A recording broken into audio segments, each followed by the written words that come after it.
So what we're going to do now is a panel, and I have to tell you something. They have no clue what I'm going to ask them. None.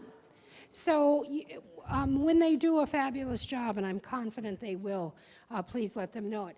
The other thing is I have a few questions ready, but I'd like you also to talk with them.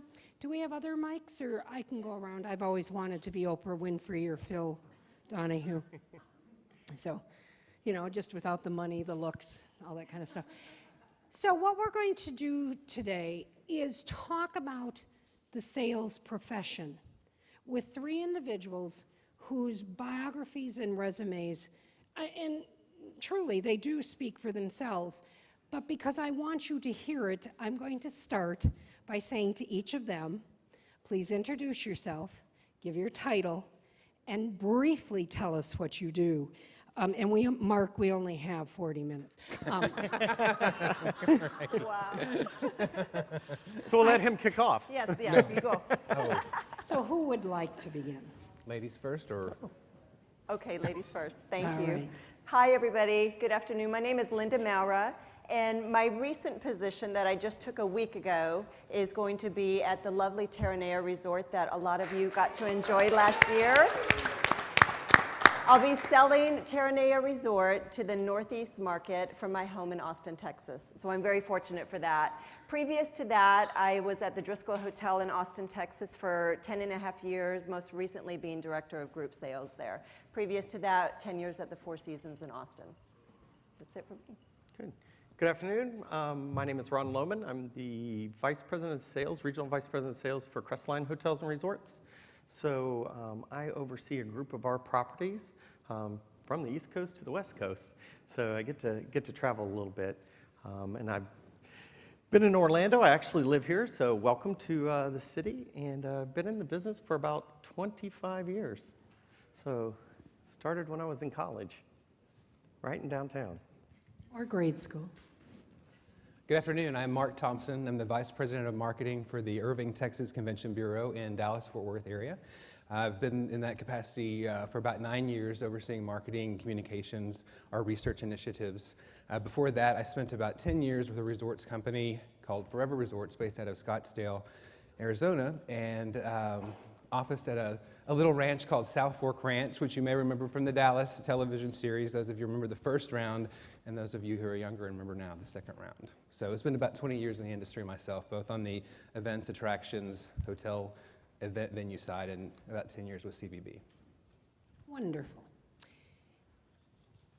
As sales professionals, what do you think is your greatest strength? Professional strength. Mark? Well, I think you hit the nail on the head at the luncheon just a few moments ago. I think until recently, our greatest skill has been our ability to develop a rapport with clients, to identify how we can solve things for them. I think in some ways that is still our greatest strength. It's less about the, as you called, the chit-chat side of rapport, and I think it's identifying a little bit different thing now. I think when it's all said and done, our greatest strength is still our ability to provide insight. It may be a little bit deeper than it was before. Before, our solutions were perhaps a little easier. Now it's doing something a little different, and as you noted as a specific example, looking at an RFP, thinking what is not in that, and an important second step of it, having the finesse to address that, and be a very, very good sales and marketing professional at that. Identifying something that's missing is one thing. Handling that deeper understanding with a much deeper need for finesse than we've ever had to have, it still comes back to that rapport. So it's not, again, solely about data or understanding or, chopping things up just from a purely factual standpoint. There's still a good degree of rapport that goes there. I think you've said that really nicely. I mean that wholeheartedly. And I never really thought about it that way. But I do think that's the evolution of chit-chat, is finesse. Because no one wants to feel handled or to be told, why didn't you think of this, in essence. So I think, how many of you know Mark? Know him? Yeah. Because, no, and I'm serious. I know I make fun of him all the time, but now And I'm about to again, right? Is No, that the next- yeah. no, So don't stop me I'm now. very serious now. And as he said that, I thought, my God, that is a strength of his. He has great finesse, and it's, see, these are the kinds of things, ladies and gentlemen, you have to put almost a person with a concept in order to know where you want to go with it. So I just, I really applaud you on that. I think that's a great way to put it. And in fact, you embody it. God, I was nice to you. Well, yeah, I was going to say, you're very sweet. Am I free to go? You can pay me now. But I will say, I mean, to that end, and first of all, thank you. It's very, very, very kind. Those of you who know me well know it's extremely kind that she would say that.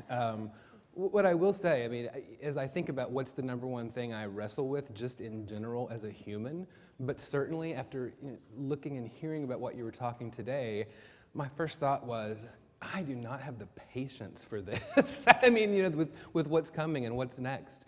That's what I wrestle with most frequently, day in, day out, is having the patience for that. It's definitely my greatest challenge. It's obviously my greatest opportunity. But from that, by the end of your presentation, I thought, actually, this is great news. There's great opportunity there, and this gives an ability to really explore that, for that to become another expansion of a skill set. I mean, it speaks to what Mike said this morning. Whatever position you're in, you should always be looking for a way to grow and expand.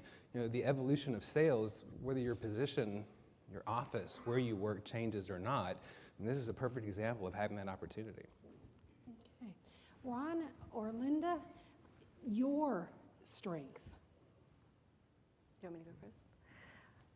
I would have to attribute Mike Leven today and say, no question that it's the one-on-one relationships and getting to know and love your customer.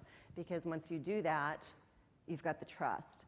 And you know that you can work together when it comes through kind of the difficult, challenging times in our economy and find a way to have a solution for them. And they appreciate that, and they will remember that, and they will stick with you forever. So for me, it's definitely cultivating those relationships and maintaining those relationships, whether I'm going to be at this one resort or this one resort, that they're going to follow me and trust me to recommend them anywhere. So I would definitely say that's my greatest strength. Have you ever divorced a client? Yes, in a very gracious way. Yes. When we're trying to drive rates and we're looking at our patterns and we're analyzing trends and where we need to be, yes, very graciously I've had to divorce clients. But you know what I do is I still find them a solution. It may not be with me, but it's going to be somewhere else. So it's, again, keeping that trust with the client, and they understand. They definitely get it. So you pass the pain on. Well, no, because they're great clients. Otherwise, I wouldn't pass pain. They're great clients. They just couldn't afford us anymore. That was very gracious. I'd have to attribute mine to something I struggled with very early in my career, and that was really listening and learning to listen very, very deeply to a customer and what they're looking for. I learned it when I was in the operations side, only because I had a passion for teaching, and I really enjoyed, whether it was somebody in housekeeping or someone at the front desk. When I was a general manager, I enjoyed that part of it. But I learned that I really wasn't a good listener. And when I went into sales, I actually took a listening class, and that's really where I learned there's a lot more to listening than hearing, and it's really uncovering the need behind the need. And it's on the verge of strategic thinking, which you talked about, but back then it was just troubleshooting in a fast-paced environment, and it needs to evolve to more than what it used to be. That's so, I think that's an underappreciated skill. And as you said it, I would ask the audience, you don't have to respond, but really think about what he said. Because listening is not just about hearing. And can you go into that a little more? Well, where it developed was, and really it was when I started working with the housekeeping and engineering departments, and when I came up through the hotel industry, I really wasn't familiar with that. I was always in the front office side. So I thought I knew what it meant to clean a room, and I thought I knew what it meant to fix a TV, but without really going and experiencing it and listening to not what they're complaining about, but what are the challenges, what are the obstacles, and what can we do to help them? And when I went into sales, I related it to the same way. These clients have the same obstacles. They're looking for solutions. They're looking for you to be able to solve their problems. So that's how I related it, but I realized, when you're working with clients, time is money, and they really didn't have time for me to sit there and not be able to hear them and to hear exactly what they needed. So I quickly learned, if I'm going to be good at this, and I'm going to excel at this, then I've got to learn to listen very well. Do you think you're good at asking questions? I think I'm good at asking questions to get others to tell me a little bit more of what they're looking for. You said you took a course. Mm-hmm. I took a course actually at Rollins College, and Dr. Richard Bombeljay, I'll never forget, is the gentleman that taught the course, and he really taught us a lot more than what listening is, and it was an in-depth course. It was very difficult. I struggled with it at first, but it was probably one of the most beneficial things I did for my professional career. It's amazing to me that this came up so early, because generally, a lot of salespeople aren't good listeners I would agree. because they want to tell what they know. That's lovely, but look at this. Because you've been told what to do. And so, do you train your employees, your salespeople? Yeah, I work Yeah. directly with sales teams. I oversee 10 of our hotels, so yeah, I work directly with them. We do use an outside professional company to do the sales training, but the reinforcement, the helping them understand when they have challenges or what they can do, and particular to what you said, how do you strategically place yourself as a consultant for this client? Because that's the position you want to be in. You know what? They're going to have a pop-up meeting, and somebody's going to be able to take care of that, but you want to get deeper than that. You don't want just to be the one that takes care of their pop-up meetings, because they're always going to have those, but you want to get a little bit deeper into the organization. So let's go to that, because you've all talked about strengths and you've all indicated you do have issues, and there's no salesperson who doesn't. But let's talk about how you go deeper with a client. Because if there's one thing, and not hotel sales, but the sales profession has been criticized overall for being too surface. Okay? And so when you talk about going deeper with a client, each one of you, and I know, again, you didn't have these questions before, so I'm trying to stretch out my question to you so you have a minute to think, to be honest. This is called filler. The point, though, is give me an example of what it means to go deeper with a client from your perspective. I can start, Lalia. Wonderful. For me, I think we would all entertain and do breakfast, lunch, or dinner, that type of thing, and you really get to know and ask your probing questions and really not even talk about yourself or your features or your benefits. You don't even go there. You just get to know your client and care about them. And of course, they love talking about themselves. But I like to go one step further and do something extra special where I feel like I can get to know them a little bit better, and that is whether it's going to their office or inviting them to a special event that we might have in Austin, whether it's Austin City Limits or South by Southwest Music Film Festival, one of those things where they just feel like I kind of let them into my world a little bit, and I can open up and share a little bit more about myself too. I just feel like we've developed a nice bond and a connection. And again, I haven't sold really anything yet. I haven't even talked about, really where I work or just myself, themselves, and we just get to know each other. And then honestly, when it's about time to sign, they're just comfortable and, okay, where do I sign? Do you find that that becomes an expectation then from your client? To entertain like that? Mm-hmm. No, I think they feel so appreciated, and if they're asked again, which is kind of rare to be honest with you, they're blown away. But they always talk about that special thing that we did that's a little bit different than anybody else in the city. Well, you know, and think about this, because again, this is what breaks the cookie cutter mold. And that doesn't mean that all of you have to find a South by Southwest or any, that isn't what we're talking about. But it's thinking about, what do I like to do that would be fun for the client? What would show a part of me that the client wouldn't normally see that's legal? It's after lunch, you had dessert, I have to make sure you're still with me. But those are the kinds of things I think that, and the reason I asked you that is because I'll hear from GMs sometimes, well, then it becomes an expectation and we don't have the budget for that. And see, I'm always of the belief people aren't like that. That's why, and you didn't hear this question, so we didn't plan it in advance. So I thank you for that. Ron? You know, really, when I had more, I wish I had more direct sales contact than I currently do, but when I did, you know, it is really finding out more about what they really need, and it is finding about what else within their organization do I have, whether it's solutions, whether it's meeting facilities, or whatever it could be, to help that company out.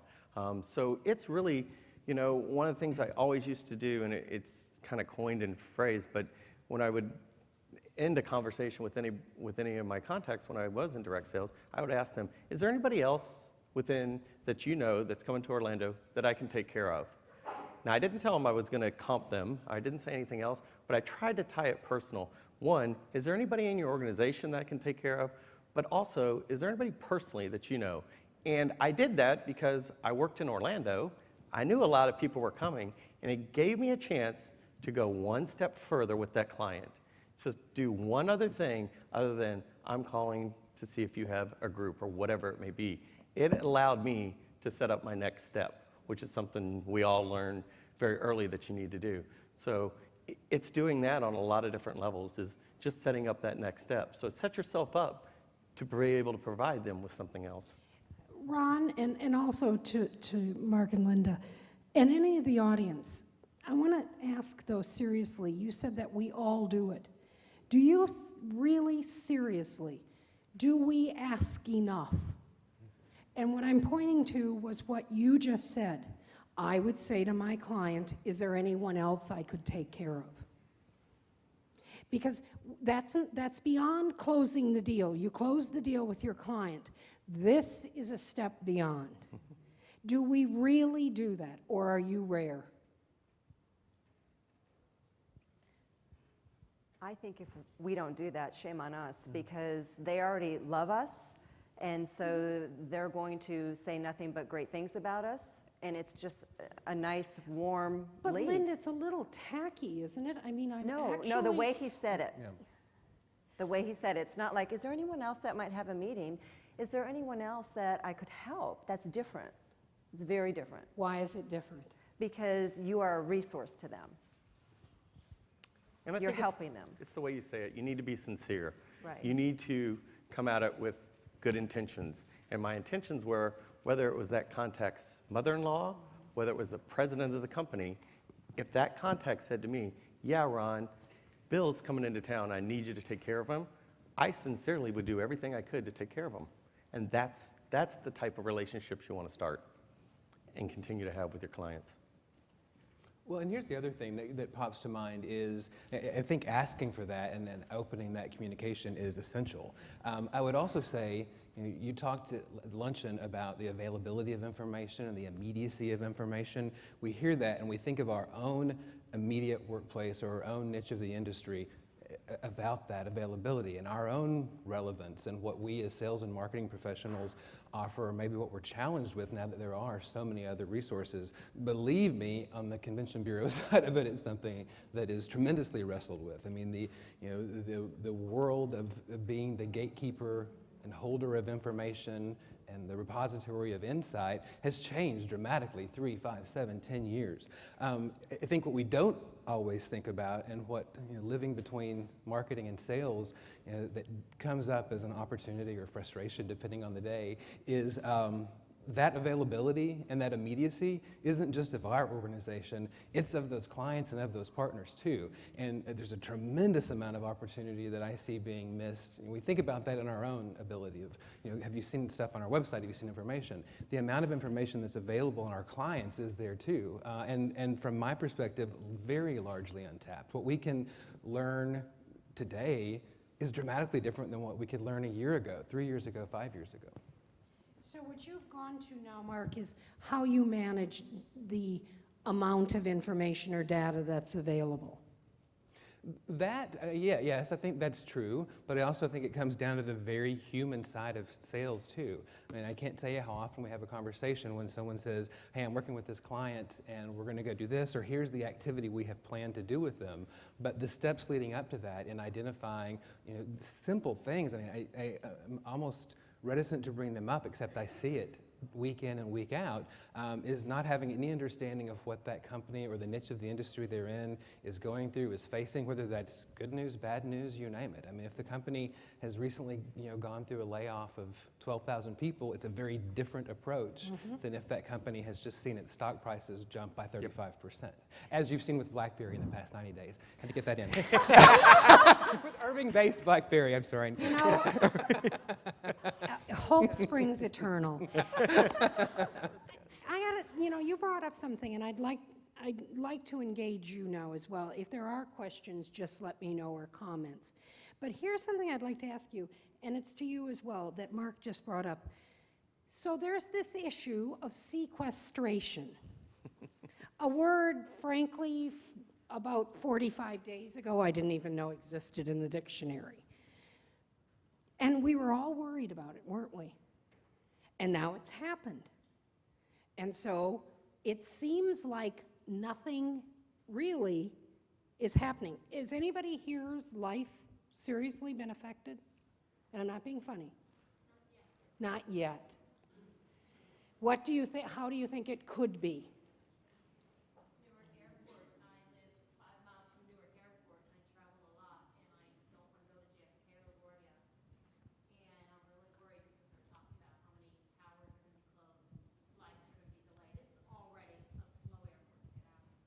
So impacting the airports, they may close towers, there's not going to be as many TSA, will she have to shift? Thank you. My son is a veteran of the Afghanistan war, and they just got his education, so he can't go to school. Yep. Are we paying for it? If it wasn't in the system by a certain time, correct. So his education, the veteran's education has been stopped, the payback, okay? Yes.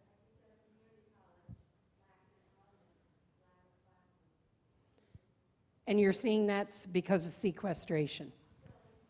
Yeah, you could, okay, lack of enrollment, lack of teachers. Yes, ma'am? Government groups and their exhibitors completely dropping off the event. Government groups and their exhibitors completely dropping off the event. Yes, ma'am?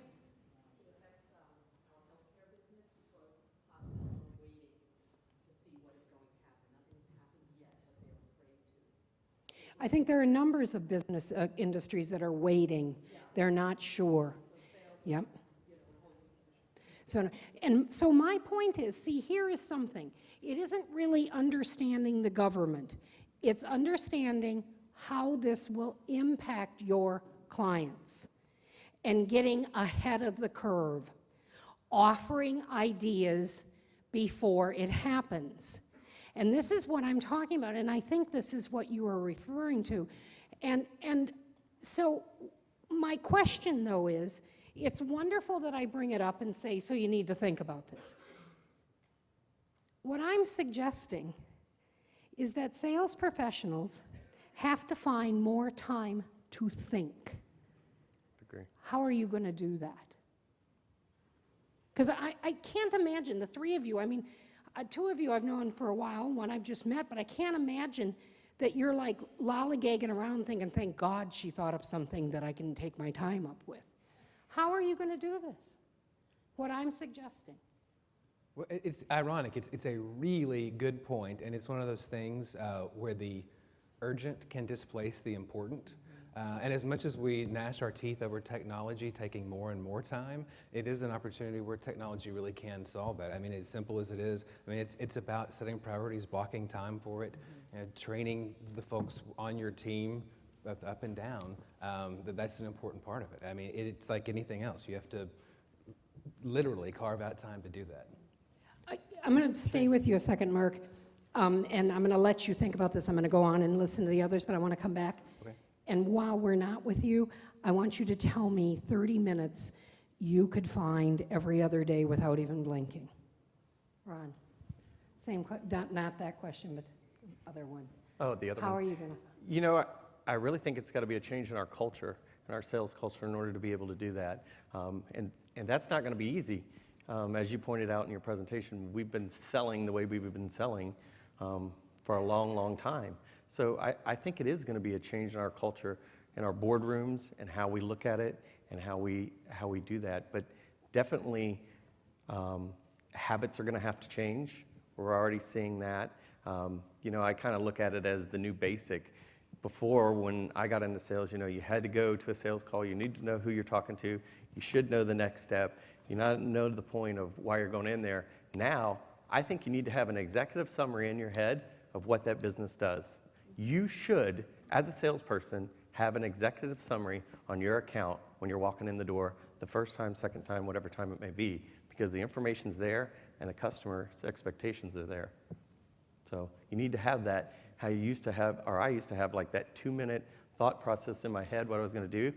Now when I go in, and if I go in, whether I'm meeting with the ownership or whatever it may be, a REIT, I have kind of that 2-minute executive summary where I know what they've been doing and what they're up to. It's expected, and wherever you're making a sales call. As opposed to the elevator speech we're always told to have. I Yeah. couldn't agree more. Those days are gone. Yes, they are. That ship has sailed. Linda?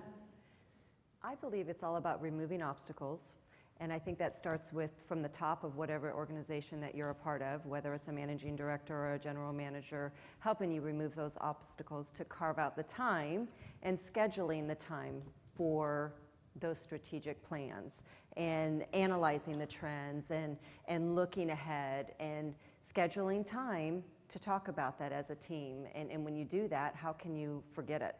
You know, you're talking about it, you're looking ahead, you're all looking at spreadsheets together, and it's going to happen. And it really has to be that it's all about removing obstacles for you to sell properly and, you know, create promotions for the proper times and what have you. But it certainly starts from the top, and that helps you create the time that you need to do it. You know, it's interesting to me. Do any of you find that you're able to look at your calendar and see trends? And do you do anything when you see them? Yeah. See, that's part of what we're talking about, and Linda's referring to it. And what I'm suggesting to you is, I'm not talking time management. I'm talking about, have you ever looked at your calendar and seen when there is very small but dead space? And not like every minute should be filled, but I'll bet you can find 30 minutes 3 times a week. 30 minutes. I'd go 20. Because it's not overwhelming in the amount of time, and all you're going to do is read something you've never read before. You don't know the economic situation in your state very well. Whatever it is, 20 minutes you can do. And that's where looking at your calendar, and you have to do it like over a month, your last month, you'll see a bit of a flow, you'll see a trend. It's in everyone's calendar. So Mark, where are you going to find your 30 minutes? I've got 2 answers, very tactical. I will tell you, the most obvious is I spend 44 minutes a day. I allow myself to watch one episode of one show of TV. I'm not giving up my Charlie's Angels for you. But, so I would say, but the other side of it, from a tactical standpoint, You have such taste. impeccable, really, right? Do you have a Budweiser when you're, no. But I will say, I mean, as silly as it sounds, I mean, it's one word, really two things get solved at once. Years and years ago, I mean, I was a runner, I walked a lot, I was very into fitness, have not been so in the past several years, have recently got back into that. I will tell you that that's the time that I've carved out for myself to think, whether it's first thing in the morning or at the end of the day, and it has evolved to that, to where before it was always something that I put the headphones in, it was music, it was solely about walking, solely about really the fitness side of it and distraction, and then carved that to really serve two purposes. And I gotta tell you, it has changed so many things in that. It's mind-boggling how freeing that is to do that, to think at the same time. I mean, I will tell you, I still have the headphones on. They're plugged in to anyone that's near me. It looks like I am completely unreachable. Nothing's playing. It's literally just there. And just, you know, I know that that's 30 or 40 minutes that I'm gonna have and shoot two of those at the same time. I will also say, I mean, tactically speaking to what we were speaking about earlier, is that literally in blocking that time, and there's chunks on my calendar that have strategic plan, and it has specific what that's for. You know, if you put on your calendar for all your staff to view thinking, it's very easy for someone to say, hey, I know you're thinking, but I got to ask you this. I've got to get you to do that. I know this is your thinking time, but you know, we have an urgent situation for you to deal with. I mean, if that becomes, you know, strategic planning, you know, this, or, I mean, really ironing that out, it becomes a lot easier to defend, but also to protect. I mean, that's a culture that as sales and marketing people we have to adopt in our own staff, but in general. I mean, we have to know that it can't just always be about doing and reacting and activity. I mean, you know, we've progressed enough to know that it doesn't matter how many sales calls you make or how many check marks you have and how many times you talk to someone, it's about the outcomes. It's the same thing in terms of protecting and strategizing your calendar and having respect in that team to do that. It just becomes tactically easier for that to be something big, important, and lofty on that's easily defendable and protectable. I'm going to disagree with you for two reasons, and I'm serious about this. See, I think we have to set a different tone for the people who work with and for us. I think you have to be able, and I'm serious, I don't care if you call it thinking, I don't care if you call it planning, I don't care if you call it strategy, what he said. The point of it is, if your people that work with you or for you are not used to you having time to do whatever you want to call this, they're going to interrupt you no matter what you call it. You have to have the fortitude to say, in 20 minutes, unless the building's burning down, unless someone is in severe physical danger, you know what I call my time, and it's appropriate for me, I call it research time. Because that's what, you know, I'm an educator. But I have to say to my staff, is the building burning down? No. Is someone in physical danger? No. In 20 minutes, I'll talk to you. And I'm not trying to make fun of them. You have to understand that. But you have to set the tone. And I explain what I'm doing. And in fact, I have a little different luxury. I do 90 minutes. Twice a week. It's very different, my flow. But the point being, people have to, see, I want them to emulate as well. I want them to do research. So you have to walk the talk. You can't just say to your people, now begin to think strategically. Find time to think. Begin to plan. That's horseshit. Nobody does those things. They have to have a role model. And but I'm not having an argument with you. I respectfully disagree because I think as salespeople, we need to step out differently. Because it is about what people view our job is, it's kind of like being a teacher. Do you know, most people never think about how hard it is to be a teacher because you sat in the classroom. You don't know how many hours people put in to make it look like they know what they're doing. There's a lot of time and effort that's put into it. Now, are there bad teachers? Sure, and there are bad salespeople, on and on and on. I understand. And we've all had bad teachers. I'm not supporting that. But a good teacher spends enormous time outside of the classroom.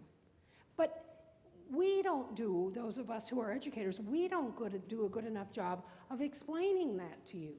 It's the same way with the sales profession. So I know I got on a bandwagon, and I'm sorry. And I also know I swore, and I apologize. It is, no, it's on. But I am so passionate about this because I think Back to patience, right? Yeah, I know, but we do ourselves such a disservice, and that bothers me. Because, I mean, I look at the three of you, and you really are successful. You've done the job. You know, any organization should be proud to have you in them and be leaders. But yet, there's always that little bit of how many salespeople become directors, CEOs, whatever the main title is. Do you know what I'm saying? That's my concern.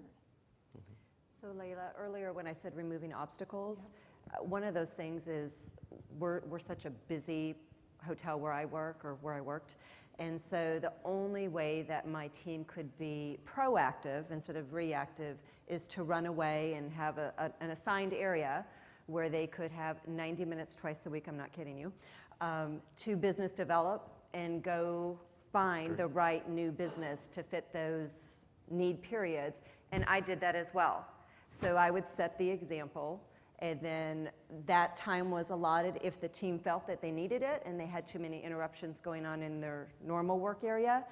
And they didn't have to do it, it was totally up to them. But did they take every minute of it? They definitely did. Wow. Because it was their time to go away and just, you know, really think about what they wanted to do and make their plan of action instead of just being completely reactive. We were a 90% hotel, which was a little crazy, and so they definitely had to go away to plan. And you fully supported that. I created those time slots for them, and I created my own so that I could get away too. Wonderful. Yes. Do you have questions for them? Yes. With the evolution of the new sales manager, how do you see the relationship revenue-sales evolving alongside? How do you see the relationship of revenues and sales evolving? So incredibly tight. Best friends, let me tell you. Directors of sales and sales and marketing and director of revenues have to be in sync. And I think a sales organization as well, I know we were talking about patterns and analytics and all. My team would have to do all of the research of the patterns and the analytics before they'd even present to me. So I knew that they already were aware what was the right rate, and maybe they shouldn't be presenting that and present it at a different time before they even came to me and the director of revenue. And I think it's important that if the director of revenue and the director of sales are ever off sync, you know, you just have a little sidebar about it. And if you've got the analytics and you're all in the same boat, you just want to grow year over year, really, how can you disagree? Honestly, you know, I mean, that's what it's about, growing year over year with that same time last year. And so if you're doing that, great. If you're not, then it's just not the right piece. So I feel the evolution is that the sales managers are becoming little mini director of revenues. I truthfully do. Yeah, I think the relationship between revenue management and directors of sales, it has to be strong. I also think they have to push one another. And sometimes I'm seeing that lately, especially now that the economy's coming back. You know, we're all a little bit risk adverse. So, you know, how much money are we leaving on the table there? And, you know, our revenue managers have been held to these forecasts. And now that it's time, you know, over the past few years, we've been under-promising and over-delivering. And now the business is coming back. If your revenue manager and your sales managers are still doing that, are you leaving money on the table? So I like to see it to be obviously a very healthy relationship, but I want them to push one another to find that extra dollar, because that's where the ADR lifts lay, is in that healthy back and forth. And I think that's important. But there again, having the knowledge, like you said, and presenting the business is sometimes educating the revenue person as well. What is that worth? Right. I mean, internal sales for sure. If you're not doing internal sales, as strongly as external sales, shame on you. If you're not fighting for your business and it is year-over-year growth, why wouldn't you be, right? It's the right piece for the hotel. But analytics like, the star reporting, patterns, all of that, they should be able to bring to the table before they even present their rate. And so, yes, there better be internal sales going on and fighting for it. But I almost feel like if they've done all their research, they hardly have to fight because it's so evident that it's the right piece. Do your new salespeople have to shadow revenue managers for Yes. some period? Yes, And then do your new revenue managers have to shadow salespeople? yes. No. That's a good point. No. No, on the revenue latter, but the first, yes? On or the narrowing first, down? yes, but on the second part, no. I would say in the industry overall, that second part doesn't happen. Okay. So that, you're Yes. probably an exception. Yes, Okay. DH&R does. Okay, let's find out. Oh. How many in this room, a new sales professional will shadow revenue management at the beginning of their time with your organization? How many? Wow. A few, okay? How many new revenue managers shadow salespeople? Wow. That's One. crazy. Yeah.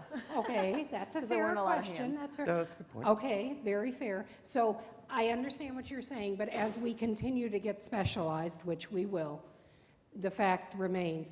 And you could put another person in that place as well. This is where I was talking about the IT person. And let them understand your day. There's nothing wrong with that at all. To a point that you just made, and an opportunity to fight with you again, no, I think this is really a valid question because my first thought was, I believe in our lifetime we will see a time when we look back and think the distinction made between revenue managers and sales managers is kind of hilarious because even as we look at things progressing, you don't have the luxury of having a specialty in one of those. I mean, the understanding of those is important. I mean, I know, Layla, you just referenced, the specialization and increasing specialization. I think a point could be made that both of those could be true, I guess, to a degree. But gosh, I look back and think how different those practices were 5 years ago, certainly 10 years ago, and where they are today. I look ahead and think, my gosh, someday, this will be about business management that involves sales, that involves revenue management, that involves marketing. Yes, sure, it's never going to be solely one person just in the fact of having the ability to do so many things in one day. But to me, I think we'll look back and laugh that there's been such a distinction made even as we sit today. So are you suggesting that there will be a revenue sales manager or a sales revenue manager? And now I think there'll be a business manager, and you're going to have to know sales and revenue management and marketing and distribution and all the things that, think about the things that salespeople had to know 20 years ago and the things that you know today and what you have to understand as a salesperson. Think how that's going to change in 20 years. I think you see that already today. Yeah. do. In our organization, those sales managers that don't come to the table without doing a little bit of the revenue management research will get buried by a revenue manager with so much data that they'll be like, okay, you're right, that wasn't a good piece of business, and talk them right out of it. But the good ones, you will see, will not only bring their customer to the business review, why it's important, room, space, and all that, but they'll do a little bit of the research. They'll say, hey, I pulled the STAR report, and here's what we ran last year this same week. Or they were here 3 years ago, and here's what our STAR results were for that week. Then you're dealing with a different type of sales manager and somebody that'll come to the table that'll win more times than if they don't. Great point. Even if you aren't as prepared as you said, being snowed by the revenue manager Oh, it happens. demonstrates my very point. You are not a conceptual thinker. That you're not able to listen to what is being said and say, wait a minute. Because you do bring something to the table, even if you're not as prepared as you should be. This one, a lot of information, so let's start here and I'll move. I just want to throw this out there as well because it needs to evolve, the relationship, because right now, and we. Are you causing trouble? Hey, how are you doing? How are you doing? Nice to see you too. Meet Lane West. With my own, and that is, in the end, it's me as director of sales and marketing that my asset manager is looking at. When there's that meeting of the my Let's go in email and lay the money and down. my revenue person's in that room with me. My number two, the sales department's in that room with me. Who, Lila, do you think the burden falls to in that room if my hotel, top line wise, is not there? Do you think they're looking at the revenue Right. manager and saying, hey, no, that's the weather forecaster. I equate them to weather forecasters. They get to keep their job whether they're right or wrong. End of story. I've not ever seen a director of revenue or a revenue manager get fired because they didn't manage the transient piece well enough. Bottom line is, the director of sales and marketing, that body is gonna get thrown up under the bus by the general manager. So many people are going to buy you a drink tonight. And 20% are going to throw it in your face. And I got to tell you, ladies and gentlemen, she just came up with a great analogy, the weather forecaster to the revenue manager. That could live in infamy. So you wanna know something? We got on the plane in Austin, and two of us had seats together, and the one in the aisle was, we were like, hey, you mind switching and having another aisle? You mind, because three of us would like to get together. Like, you look really familiar. Are you in the hotel biz, or are you one of our clients? And the guy goes, no, I'm not in the hotel biz, but I am a weather forecaster from Austin. There you go. I think at the end of the day, it goes back to the right play, left play. And if the one-on-one on a hotel level doesn't work, what we did one time with the New York chapter, the program that we had is director of revenue versus director of sales. And this just opened on a massive level. This was honestly one of the best programs I actually created. And it just opened up a dialogue because you know what, they were really like what you say, getting on to each other, right? Like really getting to fight. And it just created a different dialogue that they brought back on the Did you use a boxing ring? contact. We needed one, but at the end, yes. So you're suggesting maybe next year at leadership, there be a panel with revenue managers and directors of sales? Yes, I didn't want to ignore this side of the room. Yes? I just want to piggyback on your comment. I'm a director of sales and catering. Most of my experience is in independent properties, but I did have the opportunity to work with White Lodging and under Marriott for some time. And actually, my revenue manager, she actually had come from the sales department and then went to revenue management. And no offense to my old revenue manager, was the best revenue manager because she had that sales experience where, because we work together, she's a revenue manager. And we actually had a great relationship, and behind closed doors, we have a joke. We are best friends, essentially, but behind closed doors, it's a whole other story with the general manager. And so, and actually and I think every company I think it really kind of boils down to the company as far as who's getting that burden, because with my experience under Marriott and with our asset managers in those meetings, it actually was my revenue manager that was getting the heat, not myself. And so I have that personal experience that I think maybe it's from a management level, because everybody has their own perspective, and we all disagree. Yeah. The other side of the coin. And over here? You know, I always find it interesting to hear this because the principles of sales and marketing is product, price, place, and promotion. So you have the people that are in charge of your distribution strategy, that's place, getting it on the shelf. You have the people in charge of the pricing strategy, you have people in charge of the promotion, and you have people in charge of the product. And sales and marketing englobes all of that. So sometimes, you know, when you sort of think about why are we competing, it's one quarter of the discussion, because if you don't have the right product and it's not in the right place and you're not doing any promotion, then your pricing's not going to work. And people sort of forget that the revenue management team is really the pricing silo. Excuse me? Too rigid. Right? I mean, when the only thing is about price and not about other circumstances that affect it. But what I meant is that the sales and marketing, they do, like, a lot of times there was at the New York chapter a conversation about we're going to have a chief revenue officer and everybody's going to report to him or her. And it was very scary for a lot of people who are like, no, there's 4 parts of the discussion and price is just one. Why are we at odds? Change is difficult regardless if we agree with it. We will always fight it to some degree. Okay? I have a question. question for the panelists. I'm not sure if the mic is working. I agree with you that revenue, sales, marketing have to work very closely together at the property level, at a corporate level to achieve success year-over-year gain. What has your organization done as far as aligning the incentives of sales, revenue, marketing to get to that final goal? Because I find a lot of organizations, including my own, the sales are driven one way, revenues are driven another way, and marketing might be driven another way. How are we bringing this all together to have one goal for the whole organization? Great question.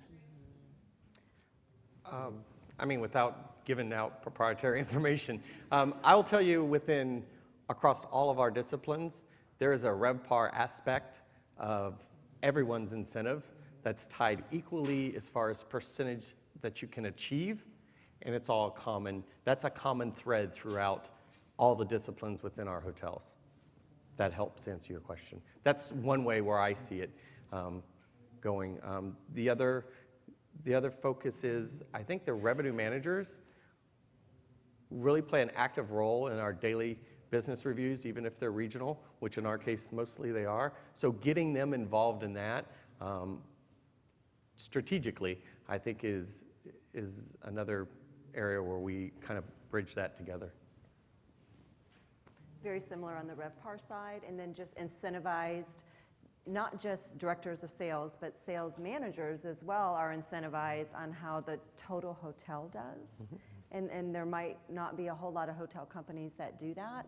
And then the same goes for the director of revenues as well, that they're incentivized not just on the transient side, but the group side too. So that makes all the world a difference. How many here follow the model that Linda and Ron were talking about? A few. See, I think this points to a greater issue, and that is, as an industry, as a company, not just sales, but the entire company, we do not do enough strategic thinking about how our organization has changed, and therefore how our functions have to change. And that's reflective of what you're talking about, absolutely. We are at the end of our time, and I'm going to let our host have the last question. My mother didn't raise a fool. And I'll even give you the mic. I guess, obviously, this relationship between revenue management, sales, and now as a GM, some of you may know I'm also our corporate director of revenue, so is there any more strange role in a hotel to be the corporate director of revenue and the general manager? And all I would say is, I think I would build on that comment, is we work very hard to align that culture, and for us, it's actually revenue management, sales, and catering. You know, many of these mega groups, the catering contribution is more than the rooms contribution. And I prefer to think of revenue, and this is kind of the mantra that we have going forward, and I think it aligns a little bit with what I'm hearing saying is, revenue management are really your wingmen. I don't necessarily want our salespeople spending time pouring through star reports. Personally, I want them working with our customers. I look at our revenue management team as the wingmen saying, where is the best place to put this business? How can we make this work for our clients, and how do we partner? And that, again, changing business practices with our expansion, everything, we do things totally different. And it's been painful, And finally, aligning goals to what you said, down to the profitability line. So now everyone has goals related to the overall hotel profitability. I think that is really the key. And I think we're all at different levels of this, but aligning those goals down to the profitability level to make everybody understand, is how we are finding the best way to move forward and proceed. But obviously, this has been we've struck a chord here that the industry is still, having such a problem defining these roles. And I'm glad that this organization and this panel, has brought this out for all of us. So thank you. I told you at the end you would hear from 3 seasoned and successful sales professionals, and you did. So please help me thank them. Nice job.